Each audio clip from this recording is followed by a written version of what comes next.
be speaking on the subject of risk.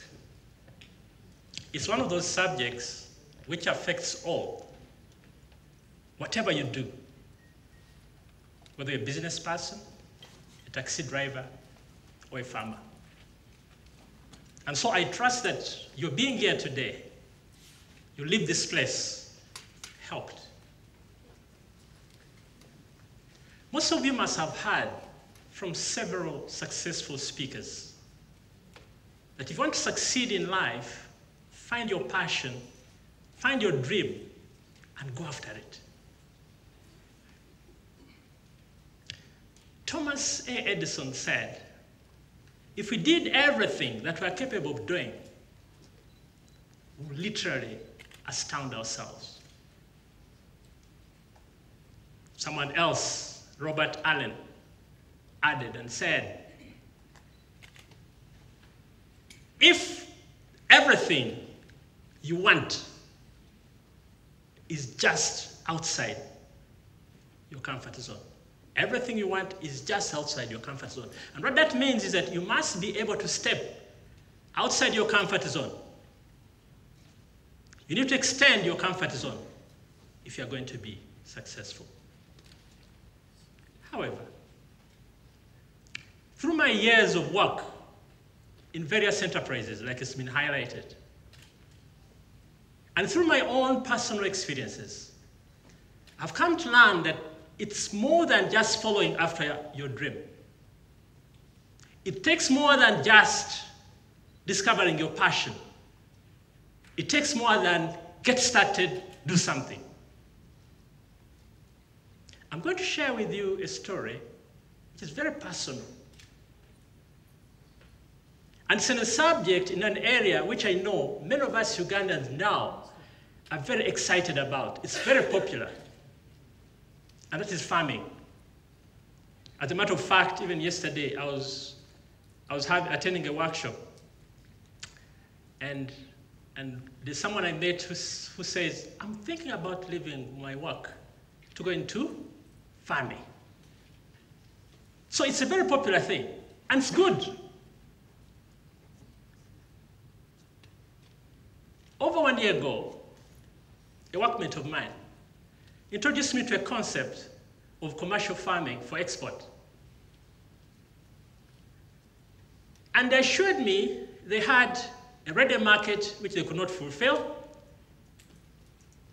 And they said if you grow high value crops, and they listed the crops, hot pepper, onions, passion fruit, you could reap big. By then I was working in the city authority. Full-time job, 7 to 7, not 5 to 7, 7 to 7. And it sounded good, and so they got me somebody who took me through the numbers. And the numbers looked excellent. It's so exciting and enticing. What it looked like was, if you spent 6 million Ugandan shillings, which is equivalent to about 2,000 United States dollars, and you cultivated any one of those crops, particularly onions, in 1 acre, you should be able to reap at least 20 tons or 20,000 kilograms. At the current market rate, you'd get at least 36 million Ugandan shillings, which is equivalent to about 12,000 United States dollars. 500% growth. It sounded good, excellent. And I've always seen people grow onions. So I said, let's go for it. But the short story of it is that after 3 months, I realized the crop was failing. By the 4th month, which was harvest time, I didn't collect 20 tons. I'm not sure that we made 20 kilograms. I learned a lesson. I paid more than $2,000 because I lost the 6 million shillings to learn one typical lesson. It's been said, wise people learn from the mistakes of others. It's only fools who learn from their own mistakes. I'm hoping that all of you here are wise people. You're going to learn from my mistake. Learn from my mistake. The positive of it is that I'm still in farming. I'm still in farming, and as a matter of fact, right now we're doing harvesting. And we're suffering a different problem because now the harvest of different crops is very good, and the market is, that's a different problem. But all I'm saying is it takes more than running after your passion. I want to say to you that all of us here can be successful in almost anything, provided, one, you learn what it takes, and two, you learn to manage the risks. Over time, now I've learned, why did that crop fail? By the way, it failed from the start. They gave me wrong seed, you know the office people? I engaged somebody, I paid 1.5 million Ugandan shillings, which is equivalent to $500, and they gave me seed which I discovered I could have bought at $50. This is a fact. I did not prepare for the weather change. So when the dry spell came in, I didn't have watering mechanism. I have now known, I've put in place watering mechanism. I've now known where to get the seed from. I changed management because they had given me somebody who was supposed to look after the crop. So it's possible for you to succeed, provided you learn what it takes. There's risk in everything that you do in life. Everything, whether it's security, right now we're having a security challenge. Whether it's transport, when you're driving, you're facing risks. Even eating, ladies and gentlemen. There's a risk in eating. You could eat poisoned food, or you could swallow a bone. So there's risk in everything. I can't imagine of anything under the face of the earth or under the sun where risk is absent. However, successful enterprises, this is what makes a difference. Successful enterprises manage risk. And it goes by the same saying, most failed organizations failed to manage risk. It doesn't matter how the failure came. They failed to manage risk. Life will continue presenting us with risky situations, and your job is to take a decision.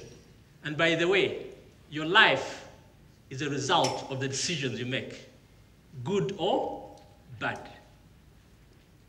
Do not belong to the category of the fearful.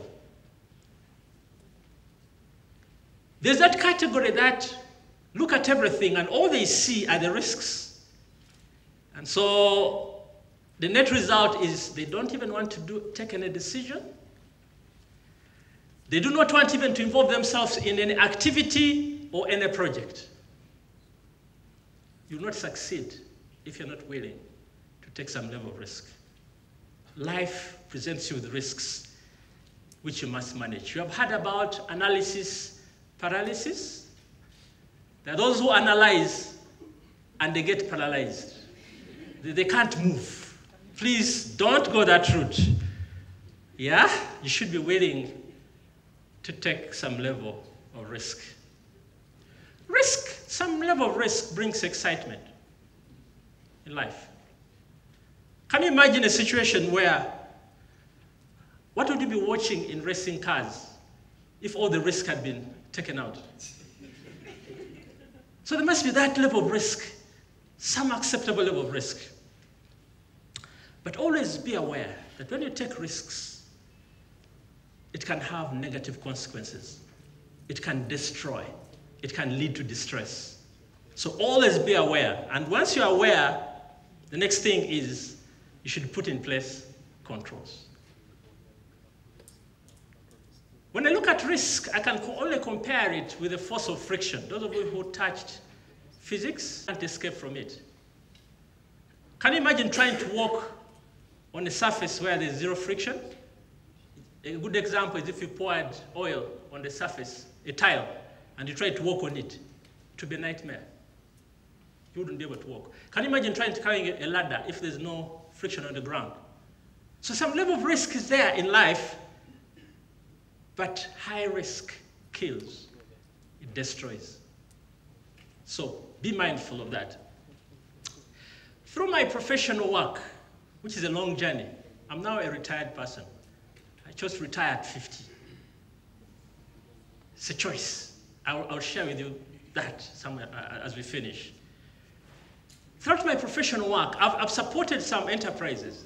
And you'd walk in some of these enterprises, and when you look at the setup, it appears as though it is a risk, an accident about to happen. Yeah? Of course, I can't mention some of them, they are my clients. But you walk in there and, oh my goodness, it's an accident waiting to happen. I want to speak to you seated here today. Don't allow yourself to go through life as though you're an accident just about to happen. Have control. Like I would say, by the same coin, I've moved to some organizations who are doing the same level of business, dealing with the same products, and you walk in there and you have the comfort that I will get out of here alive because they're put in place arrangements, put in place systems, and their risks are under control. So even if you look at yourself as an enterprise, as an individual, you need to look at the risks and put them under control. Whatever you do, don't allow yourself to go through life as though you're an accident just about to happen. I want to share with you some tips in risk management, because that's very important. It's not useful for me to speak to you about a subject and leave you hanging. One, if you're going to be able to manage risk, whether at enterprise level, individual level, your security risks, political risks, media risks, whatever it is, or a farmer, one, you need to be able to identify the risks that are going to face you, assess them. Identify them and assess them. How bad is this risk? What can go wrong in this situation? And like I've said, it doesn't matter what you do, whether it's business, whether you're a driver, whether it's for your personal security, assess your risks. Once you have identified them and assessed them, you need to move to the next level. Put in place appropriate, the word is appropriate controls. You need to put in place appropriate controls. Whether you're an executive director of something, put in place appropriate controls. Let me say something. I know there are some doctors in the house. Can you imagine a situation where you try to do an open heart surgery in a village clinic? That's unacceptable. What that means is you should always ask yourself, what if? What if as I do this surgery, other organs fail? What happens? What if I do this surgery and there's excessive blood? What happens? Once you do that in every enterprise you're managing, you'll be able to answer the right questions. The next thing I want you to do when you're looking at risk management, always take decisions only if the level of risk does not exceed the level of benefits you anticipate.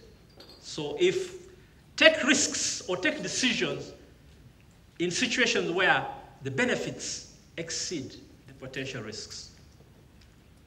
I trust that many of you seated here desire to succeed. My plea to you is always assess your risks and put in place controls. Ignoring a risk does not take it away. Some of you must have read about the ostrich. And they say the ostrich sometimes, when it is facing a challenge, it runs, and when it finds where to hide its head, it hides the head and thinks everything is okay. It's not okay. Worrying about a situation is not part of the solution. You need to put in place appropriate controls. So you always should be asking, if you're on the journey of success, which I believe all of you want to walk, one, ask yourself, are you willing to take some level of risks?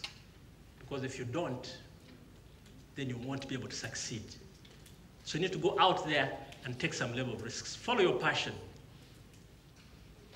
The next thing you should always keep asking yourself is, are you aware of the risks that are facing you or the ones you are coming against? And then always design the controls. I want to share with you, as I finish, part of my journey of 23 years of professional service. And specifically, I'm speaking to young people in here because I've seen some of you in here. About 10 or so years ago, I had a friend who was a workmate, really. And when we were talking, he said, look, I was telling him things are a bit hard, a bit tight. And he told me, you know what, it's good to live on the edge. Because if you don't live on the edge, you're occupying too much space. I'll say something about my second job. I was working in an oil and gas industry, Total. And I'd worked there for about 7 years, and I was a supply and procurement manager. And I felt, let me move on. I made a decision to leave a top job, a manager's job, a powerful job, where I had a lot of influence, to go for a job of health and safety coordination. In that decision, I lost 2 levels. I moved lower. In that instance, the ratings moved from level 11 to level 9. But I took it anyway. Then, the next thing I want to share with you is that when I moved into that role, I worked my way up. I worked hard. And at the end of the year, I received 4 awards in one night. One, I was chosen the best employee in MD's department. Next, I was chosen the best overall worker. Next, I was given an award for 10 years of service. And then the staff voted and they said I was the best fella. That night, I received 4 certificates. After 1 month, I resigned. Everybody couldn't believe it. And then I was moving from a multinational company into a local one. When I did that, I didn't move down. Over time, I moved up. And I'll finish by telling you that I've just resigned I've left out, I moved to the power plant in Jiga, where again, they created for me a position which was not on the organigram.